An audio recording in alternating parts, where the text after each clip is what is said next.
진실하고 의로운 사람을 찾아도 없는 세상. 하나님께서 에레미야에게 예루살렘 거리를 왕래하며 빨리 왕래하며 이랬습니다. 의로운 자를 찾아보아라. 하나님께서 에레미야 일행에게 예루살렘 광장입니다. 거리입니다. 찾아보고 한 사람이 있으면 나한테 얘기해달라. 심판하지 않겠다는 겁니다. 심판을 중단할 테니까 한 사람 찾아보라 그랬는데, 여러분, 이 예루살렘은 이방 땅이 아닙니다. 이스라엘 나라 수도요, 대도시입니다. 그렇게 많은 도시에 하나님이 찾는 사람이 없습니까? 오늘 여러분, 예루살렘이라는 곳은 대성전이 있는 곳입니다. 여기는 큰 하나님을 중심하고 하나님을 섬기는 성전이 있는 곳이요, 제사를 집례하는 성직자들이 많이 있는 곳입니다. 성경을 가르치는 율법학자들이 많이 있는 곳입니다. 서기관들이 있는 곳입니다. 예수 잘 믿는다고는 바리새 교인들이 사는 곳입니다. 이 나라가 가장 이 나라의 심장부가 되는 곳이 예루살렘입니다. 각 나라 대표들도 와 있는 곳입니다. 오늘날에는 대사들이 와 있는 이 수도는 언제나 대사들이 와 있습니다. 중요한 기관들도 있고 일반 대중들도 있고 상인들도 있고, 그렇게 사는 지역에, 큰 도시에 그런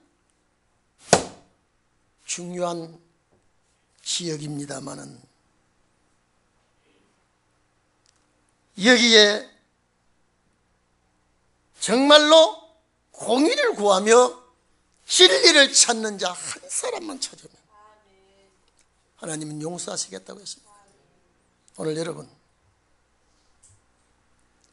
소돔과 고모라, 창세기 18장에 보면은 소돔과 고모라는 의인 10사람이 없어 심판했는데요, 오늘 예루살렘은 소돔과 고모라보다도 훨씬 조건이 좋습니다. 10사람을 찾으라고 했는데 못 찾았는데 이건 한 사람입니다. 전체를 다 뒤져도 그 한 사람이 없다는 것을 여기 말하고 있습니다. 이거는 주님 오실 때의 상황을 예레미야를 통해서 말씀을 해주고 있는 것입니다. 오늘 여러분, 여기 예레미야와 그 일행 외에 찾아라는 겁니다.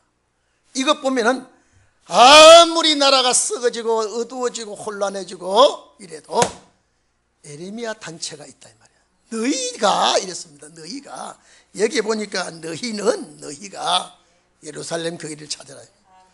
아무리 찾아봐도 샅샅이 뒤져봐도 찾을 사람이 없다면 소돔 고모라와 같이 심판이 들어와야 되겠죠. 창세기 6장 11절 이하에 보면 노아 홍수 직전에 온 땅이 하나님 앞에 패개했다 그랬습니다. 이건 완전히 백성들이 잘못돼 가고 있다 이 말입니다. 행동이 잘못돼 가고 있습니다. 언어 표현이 잘못돼 가고 있습니다. 모든 이 땅의 혈육이 이렇습니다. 생명체죠. 행위가 폐기하였다 이랬습니다. 그 이후로 하나님은 노아에게 심판의 준비를 시켰습니다. 오늘 이 자리에 계신 여러분, 우리 동익교회 성도 여러분, 의인 한 사람을 못 찾겠습니까? 이 야단 났지 않습니까? 예수님께서 내가 다시 오실 때 믿음 있는 자를 보겠느냐 했습니다. 여러분, 우리 동익교회 이 설교를 듣는 여러분만이라도 의롭다고 칭의를 받기를 바랍니다. 야곱의 가정에 요셉을 잃어버리니까 가정에 흉년이 들어옵니다. 요셉을 받아들인 애굽은 한 사람 때문에 큰 축복이 옵니다. 한 사람을 찾고 있는 이 시대, 한 사람이 귀한 이 시대, 밥을 먹고 살고 돈을 벌고 장사하고 희덕거리고 사는 인생이 아니라 하나님이 찾는 인생이 되기를 바랍니다. 내가 하나님 앞에 검열을 받읍시다. 여러분, 하나님 앞에 검열을 받으세요. 과연 이 시대에 필요한 인간인가? 이 시대에 필요한 사명자인가? 이 시대에 하나님이 요구하시는가? 찾을 때가 왔습니다. 시대의 흐름을 보십시오. 완전히 이제는 시대가 달라져 있습니다. 어떻게 세상의 인심이 살벌하고, 어떻게 세상의 인심이 두렵고. 저는 어제 여러분도 신문에 봤겠습니다만 세상에 우리나라가 자살 1위, 다 1등이 좋은 것만 아니에요. 이혼 1위. 왜 이혼을 그렇게 잘합니까? 세상에 여러분요, 8살 먹고 12살 먹는 두 자매를요, 새엄마가 와가지고 나는 내가 신문 보고 운 적이 별로 없습니다. 옛날에는요, 아주 우리 교회 성도들뿐 아니라 모든 사람이 나를 막 무르심으려고 할 때는요, 제 눈에 눈물이 없었습니다. 여러분에게 사랑을 받고부터 이제는요, 제가 마음에 눈물이 자주 있습니다. 책을 보다가도 내 눈에 이슬이 맺히고. 어저께는 우리 집 사람이 제가 절대 사나이가 눈물을 보여서는 되겠나면서 웬만하면 안 웁니다. 마누라가 엇갈래 땅을 두드리며 울었습니다. 두드리고 마누라가 없어. 제가 약점이 있습니다. 부인 앞에 안 우는 거 하고요, 내 부인한테 잘못됐다고 잘 안 하는 거 하고, 내가 잘못됐다고 안 빌어도 내 행동만 비는 것보다 더 잘하거든요. 그 입을 나불거려야 잘못했다는 것 같지만은 세상에 이럴 수가 됐습니까? 저는요, 자기 좋아서 낳은 새끼를 두고 도망가 버리니까 새로운 30몇 살 먹, 35살 먹는가 7살 먹는가요, 새로운 엄마가. 특히 이 자매를 학대하고요, 그 추운데 베란다에서 재우고요, 8살 먹는 게 우니까 청양고추를 10개를 갈아입혀서 상피라고 두들기고 말해요. 신문에 보고, 그걸 보고 눈물이 없다 그러면 사람이라고 할 수가 없죠. 그래서 마누라가 있을 때는 안 울었어요. 수포 갖는 거 어떻게 하는데 엇걸래? 신문을 내놓고, 하나님, 이 세상이 이렇게 두겠습니까? 내가 손을 들고, 하나님, 북쪽의 기독교인들이 저렇게 죽어가고 세상에 이런 소돔과 고모라보다 7배나 더 악한 세상을 우리가 만났는데 오늘 내 이 모습을 이래가지고 되겠습니까? 예레미야 심령을 주시옵소서. 이 심령을 주시옵소서.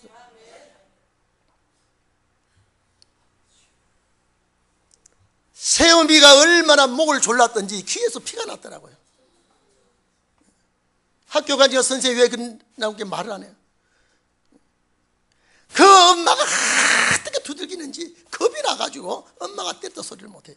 언니는 겁에 질려가지고 발길로 차고 밤새 세워놓고, 나는 그 신문을 읽어보니까 어떻게 뭐 하려고 시집 가가지고 뭐 하려고 자식 나가지고 이 지금 새끼가 무슨 죄가 있냐. 내가 그랬습니다. 나중에는요, 얘가 예수를 믿고 죽었는지 안 믿는지 모르지만은 그렇게 어린 것이요, 나중에 창자가 터져 죽었어요. 여러분, 그거 읽고 여러분요, 눈물이 없다 그러면 사람이 아니겠죠. 그래서 병원에 싣고 가다가 죽었죠. 그러니까 은희가 우리 엄마가 저래서 죽었다 할까봐 지가 발로 차서 장난감 뺏으려고 발로 차서 얘가 동생이 죽었다 이래가지고 그 12살 먹는 언니가, 소년원입니까? 어린 생명들이가 소년원이가 8개월 있다가요, 다 그러니까 거기서도 편지를 썼어요. 우리 엄마 나쁜 사람 아니에요. 왜? 나오면 자기가 죽을까봐. 자기 동생을 죽는 걸 봤으니까. 거기서 편지 썼어요. 나와가지고, 안무것이야, 하늘나라 가서 내한테 빌게, 은희로서 너를 못 지켜준 게 죄다. 12살 먹는 놈이 여기 딸애가 너무 고통스러우니까 자기 고모에게 얘기했어요. 몽땅 뒤집어 써가지고요, 12살 먹는 것이 그걸 그렇게 뒤집어 쓰고, 자기가 동생을 발로 차서 그렇게 창자가 터져 죽었다고 해놓고 모든 걸 다 그러니까 죄는 분명히 갚아지는 거예요. 세상에 8살 먹는 게 뭐가 뭘 알았어요. 소금을 한 주먹 넣어, 지난번에 났잖아요. 그걸 안 생긴다고 두드리라고 말이죠. 제가 늘 얘기하죠. 사자나 호랑이는 100년 전이나 1000년 전이나 그 사자, 그 호랑이에요. 지금은 인간이 왜 그렇습니까? 왜 그렇게 맹수보다 더 악합니까? 고모한테 털어놨어요. 고모, 내가 죽인 게 아니고 엄마가 찼어. 발길로 찼어. 세상에 걔 죽었을 때요, 전신에 화상을 입었어요. 뜨거운 욕조에 뜨거운 물로 막 부어가지고요, 욕조에 찬물을 때리고 그게 거꾸로 쳐봤고요. 여러분, 그거 사람 아니지 않습니까? 지금 드러난 것이 그렇지, 지금 두드리를 맞고 팔에 다리에 멍이 들어서 사는 애들이 많이 있을 거예요. 드러난 게 그렇죠. 그래, 결국 창자가 터져 죽었으니까 이제 거기 뒤집어지니까 이제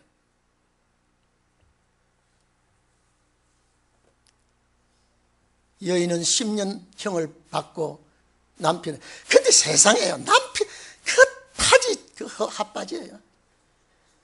그렇게 추운 겨울에 바깥에 두 자매가 얼려 죽이려고 하는데도 그래도 마누라 편을 들고 있어. 저는 제일 가슴 아픈 게, 그 생명이 죽어서 예수를 모르면 그 생명이 다시 부활해서 어떻게 될까. 오늘 여러분, 예루살렘 거리에 하나님이 인정하는 사람이 한 사람이라도 있으면 예루살렘을 멸하지 않겠다고 했어요. 오늘 여러분, 넓은 거리라면 대중이 만나는 장소 아닙니까? 대중이 만나는 장소인데 아무리 오가며 찾아도 하나님이 원하는 사람이 없어요. 예수님께서 내가 다시 올 때 믿음이 있는 자를 보겠느냐, 실감나지 않습니까? 오늘 직분받은 동의교회 장로님들이요, 집사님들이요, 권사님들이요, 주님이 이 시간에 사상검열을 하신다면 내가 그 앞에 떳떳이 설 수 있겠습니다.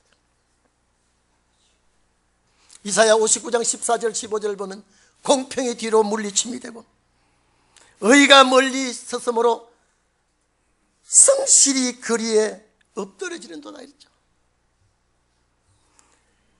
성실이 거리에 엎드러짐으로 정직자가 들어가지 못한다고 그랬습니다. 악을 떠나는 자가 탈취를 당한다고 그랬습니다. 지금부터 2700년 전 이사야 선지자를 통하여 예언했습니다.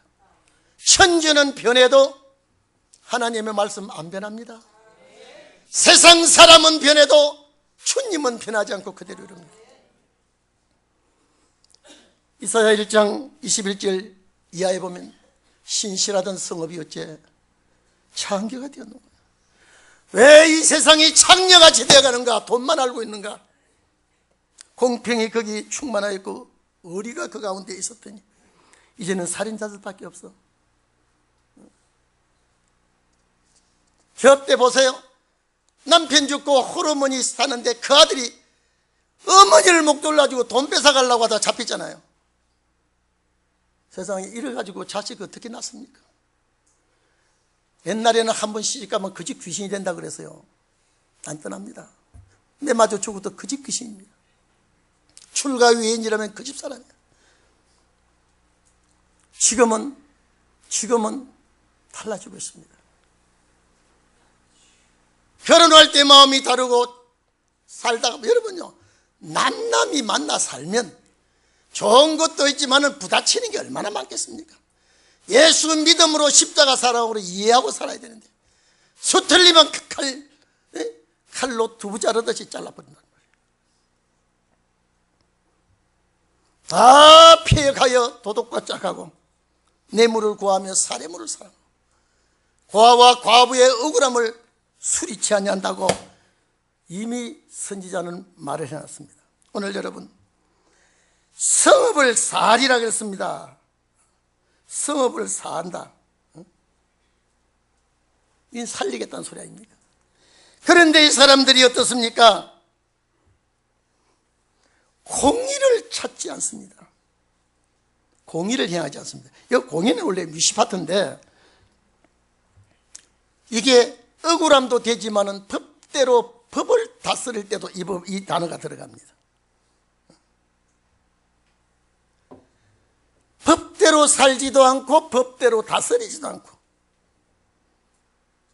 세상이 그리 돼버렸다 이 말입니다. 여기 보니까 또 무엇을 진리를 구하는 자를 한 사람도 못 찾아요. 여러분 진리가 뭡니까? 영생의 말씀 아닙니까? 하나님의 뜻대로 살고 싶어 몸부림치는 사람이 없다. 예수 그리스도와 주님과 관계를 맺고 살려고 하는 사람이 없다 이 말이에요. 대신 관계를 맺고 살지를 못하고 주의 이름으로 찬양합니다. 바리새 교인과 서기관들 잘 믿는 것 같습니다. 예수님께서 그들을 향하여 화이실진저 바리새 교인과 서기관들이요, 너희는 하루살이는 걸러내고 약대는 삼키는 도다 그랬습니다.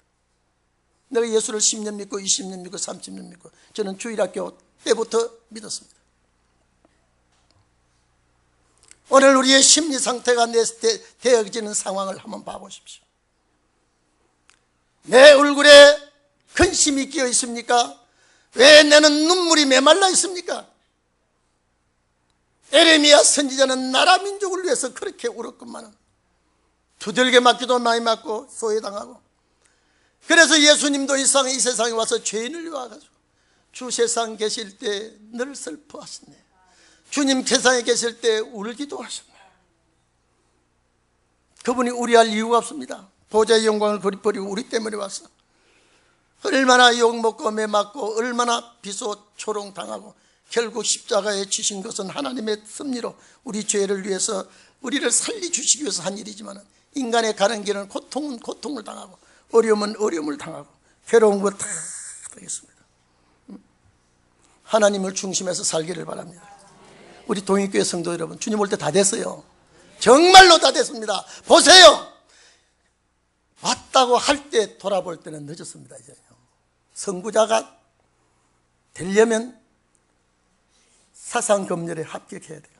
여러분요, 내 식구한테 우리 성도한테 착한 사람이 돼야 되고 사탄 앞에는 무서운 대로 나와야 돼요. 사탄 앞에도 좋고 내 식구도 좋고 이거 아닙니다. 반드시 빛에 대해서는 자비롭고 은혜로워야 되고요, 어둠에 대해서는 무섭게 말씀의 칼을 들고 나와야지. 이것도 흥 저것도 흥. 옛날에 어떤 임금이 신하가 싸우다가 내가 이렇게 해서 이 신하를 내가 공격했습니다. 자네 공격할 만하네. 자네는 왜? 나는 이렇게 해서 이 신하를 달라들어 싸웠네. 자네도 잘했네. 왕후가 있다가 왕이여, 그것이 옳은 판결입니까? 누가 잘했고 잘못한 걸 판결해야지. 자네 말도 옳을래. 그런 임금이 있었대요. 오늘 여러분, 대중이 모이는 자리에, 대중이 집회하는 자리에, 대중이 왕래하는 자리에 샅샅이 뒤져봐도 하나님이 원하는 사람을 못 찾으면 심판 들어옵니다. 오늘 예루살렘을 향하여 에레미야 일행에게 한 말씀 같지만은 오늘 우리에게 한 말씀이에요. 우리에게 한 말씀, 나에게 한 말씀이야. 데모데후서 3장 1절 이하에 보면 말세에 그랬습니다. 말세에, 지금으로부터 2900여 년 전에 말세가 오면은 사람들이 많이 고통할 때가 있을 것이다. 사람들이 자기를 사랑하고, 자기밖에 모릅니다. 사람들이 자기를 사랑하고 그 다음에 돈을 사랑한다 그랬습니다. 돈을 사랑하다가 보니까 인정도 메마르고 도와줄 뜻도 도와주지 않고 부모 형제도 모르고. 여러분, 파고다 의학원이라는 저 신문이 요새 계속 나는데요, 그 여사장이 청부살인을 시켰더라고요. 이게 지금 법정에 와가지고요. 요는 뭐냐? 돈 때문이에요. 돈 때문에 부부지간에 원수가 되고, 부자지간에 원수가 되고, 돈 때문에 형제자매가 원수가 되고. 왜?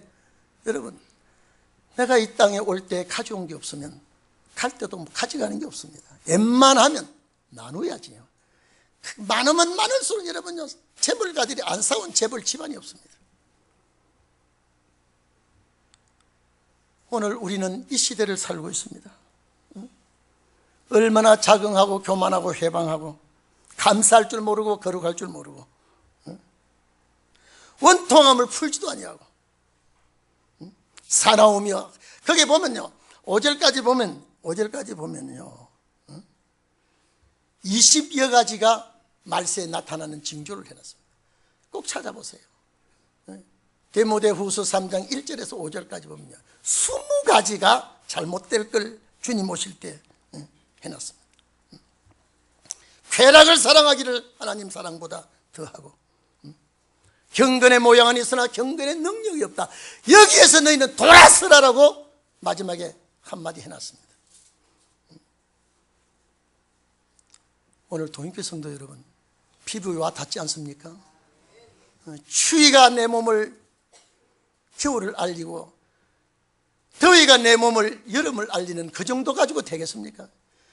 왜 시대를 보고 깨닫지 못하느냐? 아침에 노을이 지면 오늘 비가 오겠다고 그러고 저녁에 노을이 지면 날씨가 가물겠다고 하면서 시대의 분별을 할 줄 알면서 왜 오실 주님에 대해서 모르냐? 그는 제자들에게 한 소리 같지만 우리에게 한 소리입니다. 어제 일개 예보 보십시오. 이제는 점점 무슨 극입니까? 단체입니까? 앞으로 10년 지나가기 시작하면 2020년대가 지나가면 물전쟁과 식량전쟁이 있을 것이다. 이건 TV에 나와서 그 얘기하는데요, 국민들은 아직도 느끼지를 못하고 있는데 느꼈다 하면 늦었다 그러더라고요. 물전쟁과 식량전쟁, 지금 이미 물전쟁이 할 징조가 보이는데, 왜? 이제는 산불이, 이제는 기후변화가 있어가지고 일찍이 이른 봄에 벌써 4월달 들어오면 산불 나기 시작해서 식목일이 산불 제일 많이 난답니다. 담배 피고 담배꽁초 버리고 산에 올려내리다가요, 훨씬 산불이 일찍 땡겨나고 산불이 훨씬 늦게 끝난답니다. 이게 공기가 메말라지기 때문에 이런 징조가 오면 점점 이제 물전쟁과 식량전쟁은 코앞에 와 있다. 방송을 가만히 제가 들어봤습니다. 제가 2020년이 지나면 주님 올 때 됐는데 걱정을 좀 놔도 되겠습니다 라고 하지만, 내일 주님 온다 해도 오늘 사과나무를 심는단 말 있지 않습니까? 내일 주님 온다 해도 오늘 열심히 해야 돼요. 내일 주님 온다 해도 내가 새벽부터 일해야 돼요. 그걸 주님이 찾으시지 흥청망청 우리가 살아서는 안 됩니다. 오늘 여기에 제가 이 설교를 하면서 이 말씀을 보면서 어쩌면 공의를 행하지 않아요. 전부 다 편법이요, 전부 다 눈가림이고, 전부 다 진리를 구하는 자가 없어요. 여기에 진리는 영생의 진리입니다. 진리를 구하는 자가 없어요. 불법이 성함으로 많은 사랑이 식어진다고 이미 예수님은 제자들에게 마태복음 24장 12절에 말씀을 해주셨습니다. 불법이 성함으로 사랑이 식어진다. 근데 거기에 여러분요, 그래 놓고 불법이 성함으로 사랑이 식어지리라 그 말씀 해놓고 그 뒤에 끝까지 견디는 자는 구원을 얻으리라. 이게 무슨 구원입니까? 그러면 불법이 성함으로 사랑이 식어진다고 했는데 끝까지 기다려서 구원을 얻는다 그러면 그거는 무슨 구원이냐 이 말이에요. 기다리는 구원이 뭐냐 이 말이에요. 마태복음 10장 12절에 보면 거기는 나중까지 기다린 자가 구원 얻으리라 같은 말이에요. 다른 사람이 어떻게든지, 누가 어떻게든지 어떤 짓을 하든지 끝까지 기다리면 구원을 얻게 된다. 여러분, 이 구원이 영혼구원 아니지 않습니까? 영혼구원. 이미 우리 영혼구원은 받은 거 아닙니까? 이걸 왜 기독교인들에게 못 가르쳐 줍니까? 영혼구원과 영육구원의 이 순서를 왜 말 못합니까? 여러분 하나님 앞에 복 받았다 그러면 새끼가 잘 되고, 여러분 새끼 잘 되는 거 서울대학교 가가지고 인류 학박사가 된 거 잘 된 거 하지 마시고 영생의 말씀이 그 속에 들어가는 걸 잘 됐다고 해야 돼요. 이제는 달라져야 되고 생각이 달라져야 돼요. 우리는 끝까지 기다려서 영생의 구원을 잊기를 바랍니다. 여러분 예수님 오시기 전에 650년 전에 제가 어제 신문을 보면서 그걸 딱 냈습니다. 하나님 내가 부르짖어도 주께서 듣지 아니하시면 어찌미니까? 어느 때까지 이렇게 두실렵니까? 강포를 인하여 외쳐도 주께서 왜 구원치 아니하십니까? 하박국 선지자의 그 생각이 나서 하박국 1장을 제가 머리에 쭉 생각하면서, 주님 내가 부르짖어도 주께서 듣지 아니하시니 언제까지 이렇게 안 들으시겠습니까? 강포에 어떻게 세상의 인심이 악하고 무서운지 강포를 인하여 외쳐도 주께서 구원하심이 보이지 않습니다. 어째서 내가 간악을 보게 하면, 이 간악이라는 건 여러분 참 못된 행동 아닙니까? 그저 협잡하고 강간하고 가장 남을 모함하고, 이걸 왜 나를 보게 하십니까? 왜 폐역을 목도하겠습니까? 겁탈하는 것이 내 앞에 있고, 하박국 여러분 지금 어쩌면 그렇게 왔습니까? 이 겁탈과 강포가 내 앞에 있습니다. 그리고 변론과 분쟁이 어떻게 분쟁이 심한지, 회사는 회사대로, 국회의원은 국회의원대로, 가정은 가정대로 분쟁이 너무 심해요. 오늘 여러분 의인한 사람을 찾을 때 우리가 발견되기를 바랍니다. 의인을 찾을 때 주님이 나를 보시고 기뻐하시기를 바랍니다. 동익교회 성도 여러분, 저는 그렇습니다. 마지막 사명 아니면 동익교회 해체해야 돼요. 뭐 하려고 여기까지 옵니까? 우리 장로님들, 우리 권사님, 집사님들, 우리가 사명이 아니면 뭐 여기 모입니까? 뭐 때문에 와 있습니까? 일반 영혼 구원 받는 것 때문에 와 있습니까? 천만의 말씀이에요. 만약에 이 사명감에 불타지 않으면 동익교회 해체해버려야 돼요. 이유가 없습니다. 여기 앉을 이유가 없습니다. 내 사상이 주님 앞에 합격이 돼야 돼요. 이 말씀이 주님 앞에 인정을 받아야 돼요. 오늘 여러분, 그래서 주님 오실 때에 적은 숫자지만 다수를 원하지 않는 하나님, 적은 숫자지만 하나님이 내가 그 앞에 설 때에 책망받을 일이 없고 정말로 새하늘과 새 땅을 약속받는 그런 종들이 되기를 바랍니다. 기도하겠습니다.